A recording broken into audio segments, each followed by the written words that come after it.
Come cambia il processo, la riforma del diritto penale? Questo è il tema del convegno che si è svolto presso la sala del Circolo Empedocleo di Agrigento, organizzato dall'Unione Giuristi Cattolici Italiana, presieduta dall'avvocato Pietro D'Alessandro.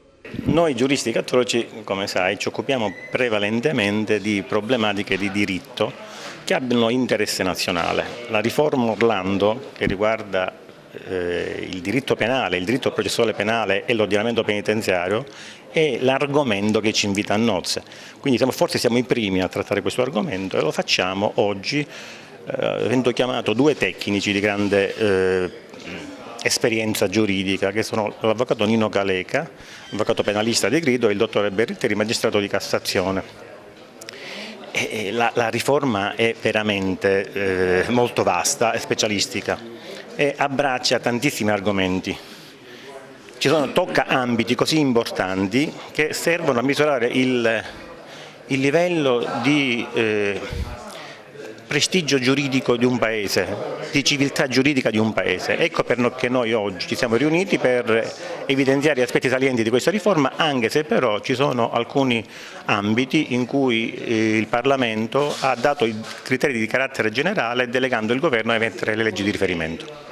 Il dibattito è stato moderato dall'avvocato Maurizio Bugea, sono intervenuti l'avvocato Nino Caleca del Foro di Palermo, noto penalista, il magistrato agrigentino recentemente nominato componente del Consiglio di Stato, il dottor Luigi Birritteri. Ha aperto i lavori l'onorevole Michele Cimino di Sicilia Futura. Abbiamo voluto approfittare di questo momento di ferie, di domenica di agosto, per avere un momento di incontro sulla nuova riforma del processo penale.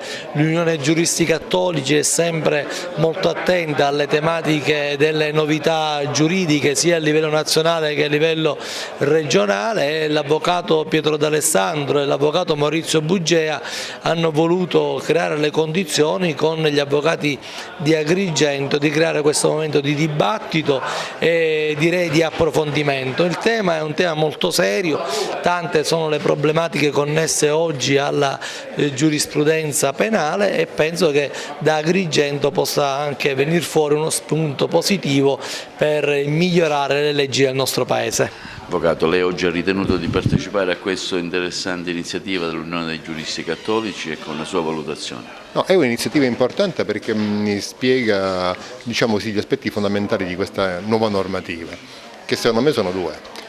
Uno, si pone fine alle indagini che non finiscono mai. Si stabilisce il principio che, finito il tempo delle indagini, il pubblico ministero abbia un tempo limitato per decidere se chiedere il rinvio a giudizio o il proscioglimento, e il GIP a sua volta ha tempi definiti.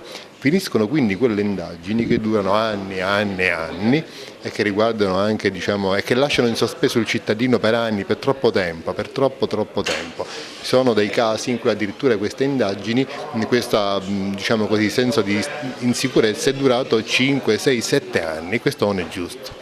L'altro elemento fondamentale della legge è che si riconosce alla persona offesa, alla vittima del reato, la possibilità di partecipare fin dall'inizio alle indagini. Quante volte i cittadini fanno la querela, fanno la denuncia e non sanno più nulla di quello che succede, di quello che non succede. La legge stabilisce che loro stessi adesso hanno il diritto di sapere chi sta facendo le indagini, come li sta facendo ed essere informati all'andamento delle indagini. Sono due principi estremamente importanti che secondo me rendono questa legge veramente al passo con i tempi. Oggi ad Agrigento partecipare a questa iniziativa, ecco, una valutazione intanto del tema che stiamo trattando. Il tema che tratteremo è estremamente interessante, si tratta di una riforma importante che va ancora studiata, va approfondita, forse in futuro andrà migliorata, però adesso vediamo di cominciare a far funzionare nelle aule di giustizia questa nuova riforma e discutiamo oggi insieme a Nino Caleca e a tanti altri giovani giuristi agrigentini del significato e del portato di questa riforma. Sono finiti i tempi che un processo non finiva mai, insomma? Beh, su questo non ci scommetterei. Vedremo poi l'impatto di questa riforma in concreto. Certamente è una riforma che propone dei miglioramenti importanti, frutto anche di una mediazione politica difficile perché è stata partorita per circa 3 anni nelle aule parlamentari. Vedremo quale sarà l'impatto. Nel frattempo proviamo a studiare un po' meglio oggi pomeriggio quello che c'è da fare. Una domanda anche sulla nuova nomina che lei ha avuto come componente del Consiglio di Stato. È un grande onore, è una cosa a cui tenevo, maturata da tanti anni, sostenuta da tanti ministri, dalla Presidenza del Consiglio, sono molto soddisfatto, spero di essere all'altezza di questo nuovo compito. A me piace sempre cambiare e fare esperienze nuove, l'ho fatto per i 31 anni in magistratura ordinaria, spero di farlo con impegno, poi se bene o male non spetterà a me dirlo. Cosa comporta questo nuovo incarico per lei?